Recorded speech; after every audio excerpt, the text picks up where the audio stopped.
Captain Zara Nightingale had survived asteroid fields, plasma storms, and a particularly memorable incident involving sentient space whales with anger management issues, but nothing in her military training had prepared her for the sight of an alien queen literally vibrating with literary rage. The Vesperian Queen Lixera held the diplomatic document in her elegant, six-fingered hands as if it were a dead fish that had personally insulted her ancestors. "Who?" The queen's voice rose to a pitch that made the crystalline walls of her throne room ring like wind chimes in a hurricane, wrote this linguistic abomination. Zara watched from her position in the human diplomatic delegation as Queen Lixera's normally melodious voice climbed toward frequencies that probably violated several laws of physics. The queen's pointed ears, which Zara had initially found rather charming, now twitched with the kind of agitation typically reserved for natural disasters. "This document," Queen Lixera continued, her words carrying the kind of authority that suggested she could order the execution of entire grammatical structures, contains 17 different violations of basic compositional harmony, 12 instances of what can only be described as syntactic barbarism, and one sentence so structurally unsound that reading it aloud might cause permanent damage to the space-time continuum. Ambassador Peterson, the head of their delegation, had gone pale and was making the kind of hand gestures typically associated with desperate prayer. The other members of their diplomatic team seemed to be trying to achieve invisibility through sheer force of will. Zara, however, was experiencing a growing sense of familiar doom. The document in question was supposed to be a simple first contact protocol outline, basic procedures for establishing communication with newly encountered species. She'd written it during the hyperspace jump to the Vesperian system, treating it as routine paperwork that someone else would polish before presentation. Apparently, someone else had assumed someone else would handle the polishing. The author of this offense against language itself, Queen Lixera declared, her voice now reaching operatic heights that made several court attendants cover their auditory organs, has managed to use the same conjunction 14 times in a single paragraph, has invented entirely new grammatical tenses that should not exist in any known language, and has somehow crafted sentences that begin in the past, travel through the future, and end up lost in some temporal dimension that linguists haven't discovered yet. The queen began pacing, her flowing robes creating patterns that somehow managed to look both beautiful and threatening. Her alien features, which Zara had to admit were remarkably attractive in their otherworldly way, were currently arranged in an expression of aesthetic horror that could have curdled milk at 50 paces. Whoever perpetrated this literary war crime, Queen Lixera continued, clearly believes that communication is simply a matter of arranging words in whatever order happens to fall out of one's mind, without regard for rhythm, flow, elegance, or the basic dignity of language itself. Zara felt her cheeks burning. The queen's description was, unfortunately, entirely accurate. She did tend to treat writing as a functional tool rather than an art form, and she definitely rushed through the protocol document while thinking about navigation calculations and supply inventories. Furthermore, the Queen announced, warming to her theme, this alleged author has demonstrated such a complete disregard for cultural sensitivity that they've managed to use 3 different phrases that, when translated into High Vesperian, essentially suggest that our entire civilization should consider relocating to a dimension where aesthetic standards don't exist. Ambassador Peterson made a sound like a deflating balloon. The other diplomats were now actively trying to hide behind furniture. Zara realized that she had a choice. She could remain silent, let the diplomatic mission collapse in a spectacular display of cross-cultural miscommunication, and spend the rest of her career explaining how she'd accidentally insulted an entire alien civilization with bad grammar. Or she could step forward, admit her mistake, and hope that the Queen's rage could be redirected towards something more constructive. The practical part of her mind pointed out that admitting to writing the document would probably result in her immediate execution, exile, or possibly being forced to attend remedial writing classes for the rest of her natural life. The honest part of her mind noted that taking responsibility for her mistakes was generally considered a virtue, even if this particular mistake involved offending alien royalty. The stubborn part of her mind, which had gotten her into trouble throughout her entire career, decided that she'd rather face the consequences of her actions than watch her entire diplomatic team suffer for her sloppy writing. "Your Majesty," Zara said, stepping forward from the diplomatic formation while her colleagues made horrified sounds behind her. "I wrote that document." The throne room fell silent except for the harmonious ringing of the crystalline architecture, which seemed to sense the dramatic tension and had begun producing what sounded like a funeral dirge.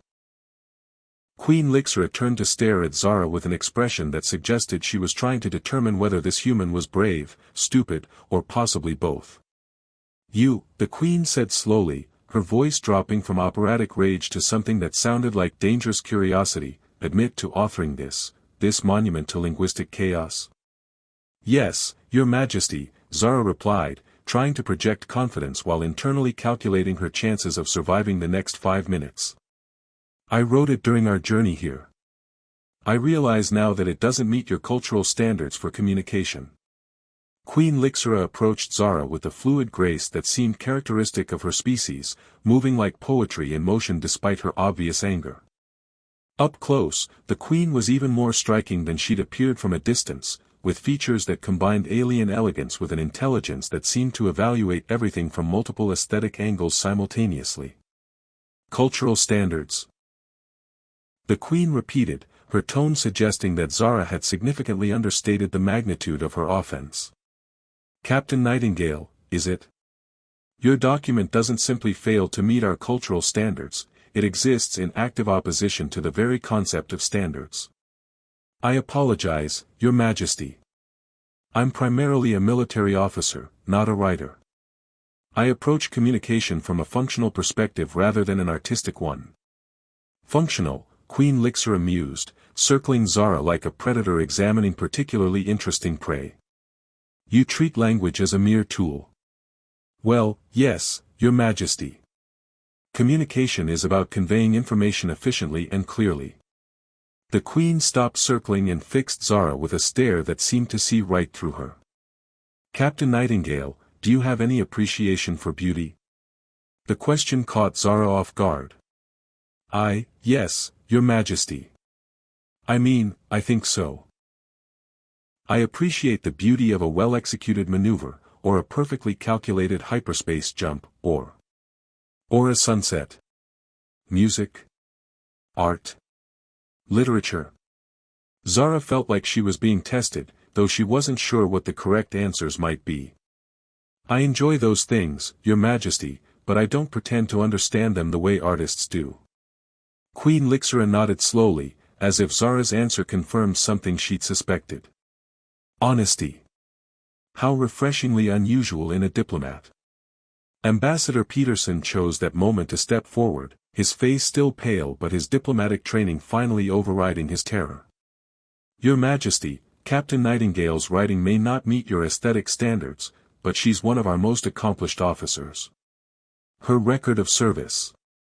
"Ambassador Peterson," the Queen interrupted, her attention still focused on Zara, "I was not asking about the captain's military qualifications. I was attempting to understand how someone could produce writing so magnificently terrible that it achieves a kind of accidental artistry." Zara blinked. "Accidental artistry? Your document, Captain, is so completely devoid of traditional literary merit that it becomes fascinating in its absolute commitment to functional brutality. It's like watching someone build a house using only hammers, technically impossible, aesthetically horrifying, yet somehow compelling in its single-minded determination to ignore every conventional approach to construction." The Queen's court attendants exchanged glances that suggested this wasn't quite the reaction they'd expected from their usually poetry-obsessed ruler. "I'm not sure whether to be complimented or insulted, Your Majesty." "Neither am I," Queen Lixra admitted, her expression shifting from rage to something that looked almost like curiosity. "Captain Nightingale, how long have you been writing diplomatic documents?" "About 15 years, Your Majesty. Though usually someone else reviews and edits them before they reach their final destinations." "And in those 15 years, has anyone ever mentioned that your writing style is unique?" Zara considered this. "My reports are generally praised for their clarity and directness, Your Majesty. My commanding officers seem to appreciate that I get to the point quickly without unnecessary flourishes." "Unnecessary flourishes," the Queen repeated, her tone suggesting that Zara had just admitted to considering oxygen optional. Captain, in Vesperian culture, what you call unnecessary flourishes are the difference between communication and art. I understand that now, Your Majesty. I clearly should have researched your cultural preferences before submitting the document. Queen Lixera studied Zara for a long moment, her alien features reflecting thoughts that Zara couldn't read. The silence stretched until even the crystalline architecture seemed to hold its breath. Captain Nightingale, the Queen said finally, I am going to make you an offer. Zara felt her stomach drop. Offers from alien royalty, particularly those whose literature you'd accidentally insulted, were generally not the kind of offers that ended well for anyone. Your Majesty. You will remain here as my personal guest for the duration of these diplomatic negotiations. During that time, I will personally tutor you in the proper composition of written communication. You will learn to appreciate the beauty of language, the importance of rhythm and flow, and the cultural significance of what you so dismissively call unnecessary flourishes. Ambassador Peterson made a strangled sound. Your Majesty, that's very generous, but Captain Nightingale has duties. Her duties, the Queen interrupted, will be to serve as a living example of how different species can bridge cultural gaps through education and mutual understanding. Consider it a cultural exchange program with extremely high stakes. Zara looked at her diplomatic colleagues, all of whom were staring at her with expressions of sympathy usually reserved for condemned prisoners. Then she looked back at Queen Lixera, whose expression had shifted to something that might have been anticipation. And if I refuse, Your Majesty? Then I will assume that humans are fundamentally incompatible with civilized discourse, and these negotiations will be terminated immediately. Zara realized that her choice was between personal writing tutorials with an aesthetically obsessed alien queen, or the complete failure of humanity's first major diplomatic initiative with the Vesperian Empire. When do we start? She asked. Queen Lixera's smile was brilliant, musical, and absolutely terrifying in its implications for Zara's immediate future. Zara's first lesson in Vesperian composition took place in what Queen Lixera called her contemplation chamber, though Zara privately thought it looked more like a library designed by someone who'd been given unlimited resources and a mandate to make knowledge as intimidating as possible. Crystalline shelves stretched toward a ceiling that disappeared into misty heights, while books that seemed to be made of condensed light floated gently through the air, occasionally pausing to open themselves and display their contents in shimmering holographic text. Comfortable?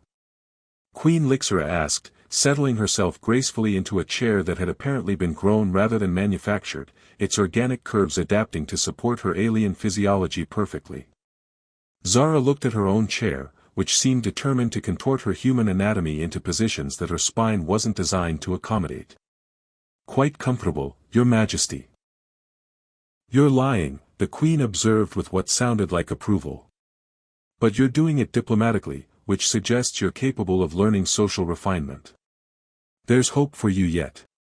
The past 3 days had been a whirlwind of cultural immersion that had left Zara's head spinning.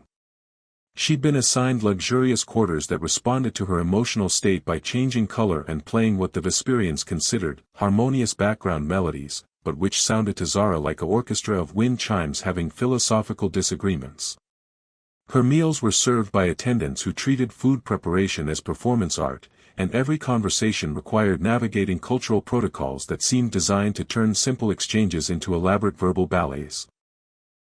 Now then, Queen Lixera said, producing a copy of Zara's infamous first contact protocol with the kind of delicate precision typically reserved for handling dangerous explosives, let us examine your approach to written communication. Zara braced herself for another dissection of her literary crimes, but the Queen's expression was more thoughtful than hostile. Tell me, Captain, what were you thinking when you wrote this sentence? Humans want to establish diplomatic relations that are mutually beneficial and promote peaceful coexistence between our species.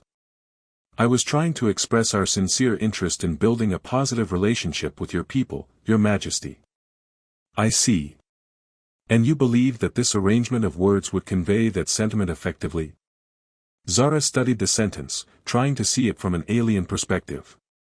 It states our intentions clearly and directly, Your Majesty. Indeed. It is clear, direct, and about as emotionally engaging as a maintenance manual. Queen Lixera leaned forward, her pointed ears tilting in a way that Zara was learning indicated intense focus. Captain, do you understand the difference between conveying information and inspiring connection? I'm not sure I do, Your Majesty. Very well. Allow me to demonstrate.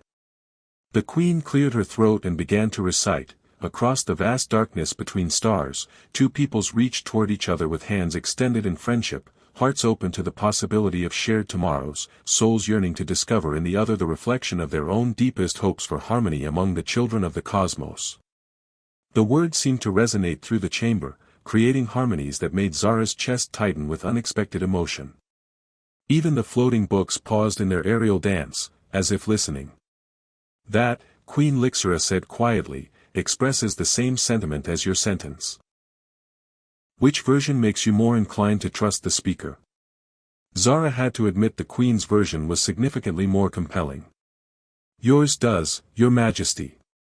But it's also much longer and more complex. Complexity serves beauty, Captain. Beauty serves connection. Connection serves understanding. The Queen rose from her chair and began pacing, her movements creating subtle patterns that seemed to complement her words. Your people approach communication as if it were a military operation, identify the target, deploy the message, achieve the objective with minimal resource expenditure. That's, actually a fairly accurate description of how I think about writing, Your Majesty. Yes, I suspected as much. But consider this, when you wish to win someone's trust, do you simply state, I am trustworthy, and consider the matter resolved? Zara thought about her various diplomatic and military experiences. No, Your Majesty. Trust is built through actions, consistency, and demonstration of character over time. Precisely. And written communication is an action, Captain.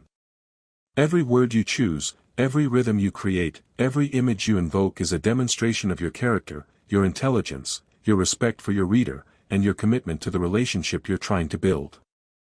The concept was beginning to make sense to Zara, though she suspected applying it would be significantly more challenging than understanding it. So my direct approach might seem dismissive or careless to someone expecting more artistic expression. Not might seem, Captain. Does seem. When you present a Vesperian with functional prose devoid of aesthetic consideration, you're essentially saying, this relationship isn't worth my time or effort. Zara felt a flush of embarrassment. I never intended to communicate disrespect, Your Majesty. Intent matters far less than impact, Captain. This is why cultural competency is so crucial in diplomatic relations. Queen Lixera returned to her seat, fixing Zara with that penetrating stare that seemed to evaluate her from multiple angles simultaneously. Now, let us attempt to remedy the situation. I want you to rewrite your opening sentence, but this time, consider how you might make a Vesperian reader feel welcomed and valued. Zara stared at the blank writing tablet the Queen had provided, her mind struggling to shift from functional to aesthetic thinking.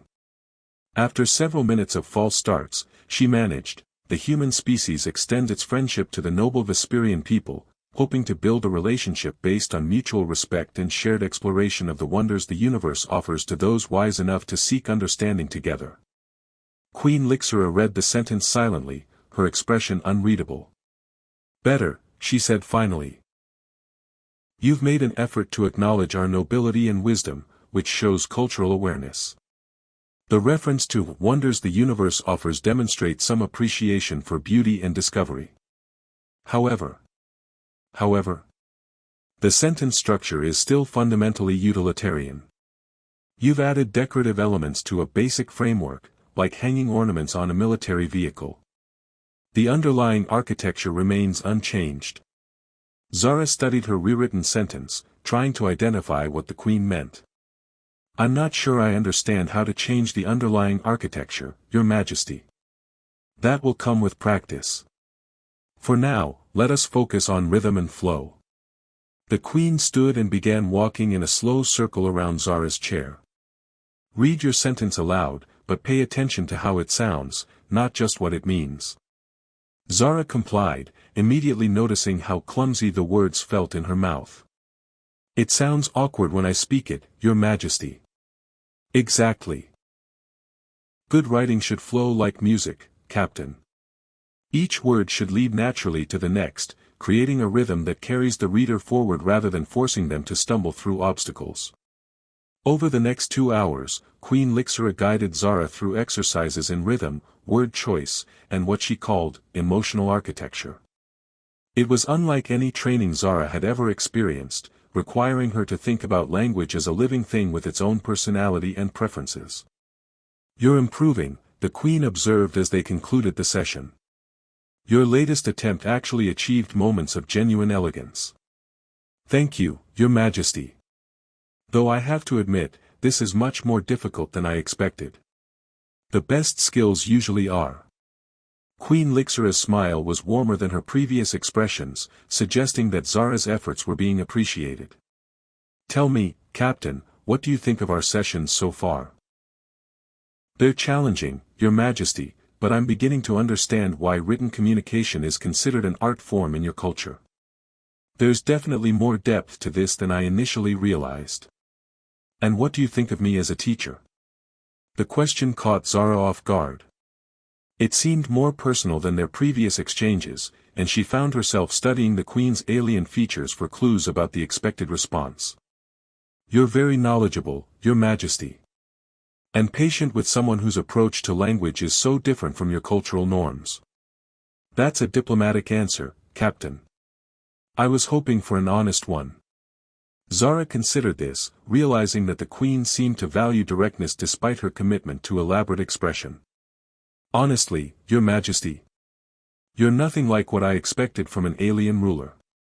You're brilliant, obviously, but also, accessible. You could have simply had me executed for insulting your culture, but instead you're taking time to educate me. It's generous in a way that suggests genuine interest in building understanding between our peoples. Queen Lixera's ears twitched in what Zara was learning to recognize as a sign of pleasure. Now that, Captain, was both honest and diplomatically astute. You're learning to balance directness with elegance. Is that what good diplomacy requires, Your Majesty? Balance between different approaches? Good diplomacy requires understanding your audience and adapting your communication style to build connection rather than barriers. The Queen's expression grew thoughtful. Though I must admit, your human directness has its own appeal. Vesperians spend so much time crafting beautiful language that we sometimes lose track of simple truths. Simple truths like what, Your Majesty? Queen Lixera hesitated, as if considering whether to share something personal. Like the fact that I've been looking forward to our sessions not just because you're an interesting student, but because you approach everything with such refreshing honesty. It's been a long time since anyone spoke to me without first calculating how their words might be received by the court. Zara felt something shift in the dynamic between them, a movement from formal instruction towards something that felt more like genuine conversation between equals. Your Majesty, she said carefully, may I ask you something directly? Please do. Why did you really decide to tutor me instead of just ending the negotiations? It would have been easier to dismiss humans as culturally incompatible. Queen Lixera's smile was brilliant and, Zara thought, perhaps a little vulnerable. Because, Captain Nightingale, your terrible writing was the most honest thing I'd read in years. And I thought that anyone capable of such magnificent authenticity might be worth getting to know. 2 weeks into her literary rehabilitation, Zara was beginning to suspect that her writing tutorials with Queen Lixera had evolved into something that extended far beyond diplomatic necessity. Their daily sessions had moved from the formal contemplation chamber to the Queen's private garden, where they sat among flowering crystalline trees that chimed softly in response to their conversation. Your latest diplomatic draft shows remarkable improvement, Queen Lixera said, reviewing Zara's work on a tablet that seemed to be made of condensed starlight. You're beginning to understand how to weave aesthetic elements into functional communication without sacrificing clarity. Thank you, Your Majesty. Though I have to admit, I'm starting to enjoy the challenge of finding beautiful ways to express practical concepts. Careful, Captain, the Queen said with a musical laugh that made the crystal trees resonate in harmony, you might accidentally become a poet. Their relationship had developed an easy rhythm over the past weeks. Mornings were spent on formal writing exercises, afternoons on cultural discussions that ranged from literature to philosophy to the practical challenges of interstellar governance. Evenings often found them walking through the palace's vast gardens, their conversations becoming increasingly personal as they discovered unexpected common ground between human pragmatism and Vesperian aestheticism. "Your Majesty," Zara said, setting down her stylus and stretching muscles that had grown accustomed to hours of careful composition, "may I ask you something about your court?" "Of course. I've noticed that some of your advisors seem concerned about the amount of time you're spending on my education. Are there political implications I should be aware of?" Queen Lixra's expression grew thoughtful, her pointed ears tilting in a way that Zara had learned indicated careful consideration. "There are always political implications when a ruler's attention is focused on something new, Captain. Some of my court believe that extensive contact with human culture might influence my judgment in ways that could be detrimental to Vesperian interests." "And do you think they're right to be concerned?" "That depends entirely on how you define detrimental," the Queen replied with a smile that suggested layers of meaning Zara wasn't sure she understood. "My advisors worry that I'm becoming too interested in human perspectives on efficiency and directness. They fear I might start making decisions based on practical considerations rather than aesthetic ones." "Would that be such a terrible thing, Your Majesty?" "According to traditional Vesperian philosophy, yes. We believe that beauty and harmony should guide all important decisions, because choices made purely for practical reasons tend to create ugliness in the long term." Zara considered this while watching the crystal trees respond to a gentle breeze with crystalline melodies. But surely practical considerations matter too. Even the most beautiful decision is worthless if it doesn't actually solve the problem it's meant to address. See? That's exactly the kind of thinking that terrifies my advisors. Queen Lixra's expression was amused rather than concerned. "You're introducing concepts that challenge fundamental assumptions about how leadership should function." Before Zara could respond, a commotion arose from the direction of the palace. Palace guards were approaching at speed, their usual graceful movements replaced by urgent efficiency that suggested serious trouble. "Your Majesty," the lead guard called out as they approached, "Lord Kelverin requests an immediate audience. He claims to have discovered evidence of treachery within the diplomatic negotiations." Queen Lixra's expression shifted instantly from relaxed conversation to royal authority. "Very well. Captain Nightingale, I believe your education in Vesperian politics is about to become significantly more practical." The throne room was filled with tension when they arrived. Lord Kelverin, a tall Vesperian with elaborately decorated robes and an expression of righteous anger, stood surrounded by several other court officials. Ambassador Peterson and the rest of the human delegation were present but looked distinctly uncomfortable.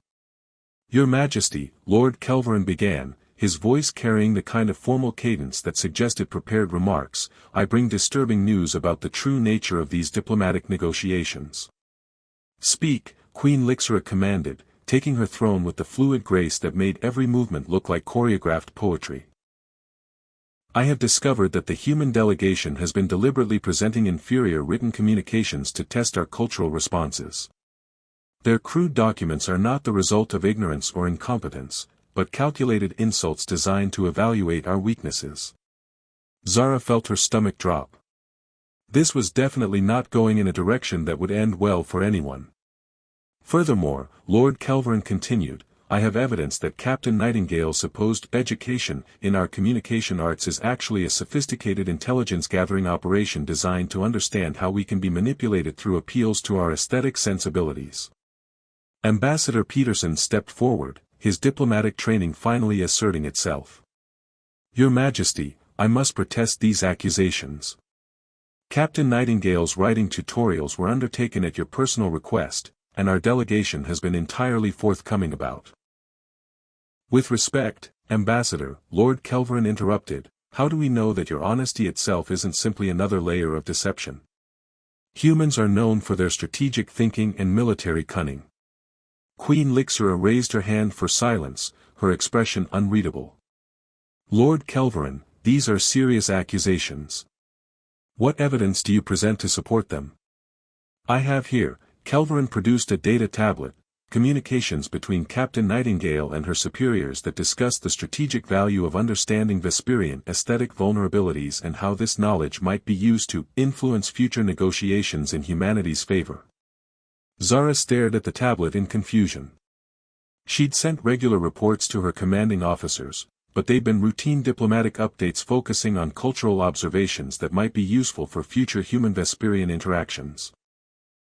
Your Majesty, she said, stepping forward despite Ambassador Peterson's attempt to restrain her, I did send reports about Vesperian culture to my superiors, but they were standard diplomatic intelligence meant to help humans understand your people better, not to exploit or manipulate anyone. Ah, Lord Kelverin said with satisfaction, but notice how she admits to gathering diplomatic intelligence while claiming innocent intentions. Classic misdirection. Queen Lixra studied the tablet Kelverin had provided, her expression growing more serious. Captain Nightingale, did you or did you not write a report describing Vesperian aesthetic preferences as potential leverage points for future diplomatic advantage? Zara's mind raced as she tried to remember the exact wording of her reports. She had used language like that, but in the context of understanding what approaches would be most effective for building positive relationships. Your Majesty, I did use that phrase, but I meant it in terms of understanding how to communicate more effectively with your people, not how to take advantage of them. And yet, Lord Kelverin pressed, the result is the same. You now possess detailed knowledge of our cultural values and communication preferences that could be used to manipulate future interactions. The accusation was technically accurate, Zara realized with growing alarm. Her weeks of tutorials with Queen Lixra had given her insights into Vesperian psychology and decision-making processes that could theoretically be used for strategic advantage. Lord Kelverin raises valid concerns, Queen Lixra said slowly, though her tone suggested reluctance. Captain Nightingale, how do we distinguish between gathering knowledge for understanding versus gathering intelligence for advantage? Your Majesty, Zara said, drawing on everything she'd learned about Vesperian appreciation for honesty and directness, you distinguish by looking at actions rather than words. If my goal was to manipulate your people, why would I have admitted to writing the original document when I could have remained silent? Why would I have spent weeks learning to write in ways that show respect for your culture when crude communication would have been easier? Why would I have shared my honest opinions and feelings when deception would have been more strategically useful? Because, Lord Kelverin countered, establishing trust through apparent honesty is the most sophisticated form of manipulation. You've convinced our queen to share sensitive cultural information by presenting yourself as an earnest student when you're actually a skilled intelligence operative. Zara felt the situation spiraling beyond her control. Everything she'd done with the best of intentions was being reinterpreted through a lens of suspicion that made her actions seem calculated and deceptive. Your Majesty, she said desperately, there's a simple way to resolve this. Examine my writing from the beginning of our sessions and compare it to my most recent work. If I was pretending to be incompetent, you'll see inconsistencies in my supposed ignorance. If I was genuinely learning, you'll see consistent improvement reflecting real understanding rather than artificial performance. Queen Lixra's ears twitched with what Zara hoped was interest rather than skepticism. An intriguing proposal. Lord Kelverin, do you accept Captain Nightingale's suggestion that we analyze her written work for evidence of deception? I do, Your Majesty. Though I maintain that sophisticated operatives are capable of maintaining convincing performances over extended periods. Then we shall conduct a comprehensive analysis, Queen Lixra declared. Court will reconvene tomorrow, at which time we will present our findings and determine the truth of these accusations. As the assembly dispersed, Zara caught Queen Lixra's eye and saw something that might have been disappointment, concern, or possibly doubt. The realization that she might have lost the Queen's trust hit her harder than she'd expected, suggesting that her feelings about their relationship had become significantly more complex than professional respect. Captain, Ambassador Peterson said quietly as they left the throne room, I hope you're right about this analysis proving your innocence, because if you're not, this diplomatic mission is about to become a complete disaster. Zara nodded, but privately she was wondering whether the disaster might extend beyond diplomatic relations to something much more personal. The reconvened court session had all the atmosphere of a trial, which Zara supposed it essentially was. Queen Lixera sat upon her throne with an expression of royal neutrality that revealed nothing about her conclusions, while Lord Kelverin stood with the confident bearing of someone who believed victory was assured. The human delegation clustered together like a small island of nervous anxiety in a sea of expectant Vesperians. "We have completed our analysis," Queen Lixera announced, her voice carrying the formal cadence reserved for official pronouncements. "Lord Kelverin, please present your findings first." Lord Kelverin stepped forward with elaborate grace, carrying a presentation device that projected holographic displays of text and analytical charts. "Your Majesty, our investigation has revealed a pattern of sophisticated deception that confirms my original suspicions." Zara felt her stomach clench as Lord Kelverin began highlighting portions of her writing samples, pointing out what he claimed were evidence of deliberate performance rather than genuine learning. "Note here," he said, indicating a passage from her third week of tutorials, "how Captain Nightingale's improvement in rhythm and flow appears suddenly rather than gradually. This suggests she possessed advanced writing skills from the beginning and was merely revealing them strategically." Furthermore, Kelverin continued, "her reports to Human Command contain detailed psychological profiles of our people, including specific recommendations for exploiting Vesperian preference for elaborate courtesy in future negotiations. This language clearly indicates espionage rather than cultural exchange." The evidence looked damning when presented from that perspective, and Zara could see doubt creeping into the expressions of even the more sympathetic court members. She felt a growing desperation as her weeks of genuine effort and developing feelings for Queen Lixera were being systematically reinterpreted as manipulation and betrayal. "Captain Nightingale," Queen Lixera said, her tone carefully neutral, "do you wish to respond to these accusations before I present my own analysis?" "Your Majesty," Zara said, rising from her seat among the human delegation, "Lord Kelverin is correct that my writing improved rapidly and that I sent detailed reports to my superiors. But he's interpreting those facts through assumptions about my motives that transform innocent actions into evidence of guilt." She approached the center of the throne room, feeling the weight of every gaze upon her. "The truth is simpler and less dramatic than conspiracy. I'm a military officer who was trained to observe, analyze, and report. When I found myself in an unprecedented cultural exchange, I did what my training taught me to do. I documented everything I learned so that future human-Vesperian interactions could benefit from that knowledge." "But," Lord Kelverin interrupted, "you cannot deny that this knowledge could be used to manipulate." "Of course it could," Zara agreed, surprising him. "Any understanding of another culture can potentially be used for manipulation. But the same knowledge can also be used for genuine connection, mutual respect, and productive cooperation. The difference lies in the intent and application, not in the knowledge itself." Queen Lixera leaned forward slightly, her expression showing the first hint of interest rather than neutral evaluation. "Continue, Captain." "Your Majesty, when I wrote those reports, I was trying to help my people understand yours better because I'd come to believe that understanding was the foundation of the relationship we were trying to build. Every insight I gained into Vesperian culture made me more appreciative of your civilization's achievements and more committed to ensuring that future interactions would be based on mutual respect rather than ignorance." Zara took a deep breath, realizing that her next words would determine not just the fate of the diplomatic mission, but possibly her own future. "More importantly, Your Majesty, I want you to know that my feelings about our tutorials, about you, were never part of any strategic calculation. What happened between us happened because I genuinely came to admire your intelligence, your patience, your commitment to beauty and truth, and your willingness to see potential in someone whose approach to communication was so different from your own." The throne room was silent except for the soft crystalline harmonies that seemed to respond to emotional tension by becoming more complex and poignant. "Lord Kelverin," Queen Lixera said finally, "your analysis raises important questions about the nature of cultural exchange and the potential risks of sharing sensitive information. However, I believe your conclusions are flawed. She rose from her throne and activated her own presentation device, displaying Zara's writing samples in chronological order. What Lord Kelvin interprets as evidence of hidden competence, I recognize as the natural learning pattern of someone with genuine talent who simply needed proper guidance.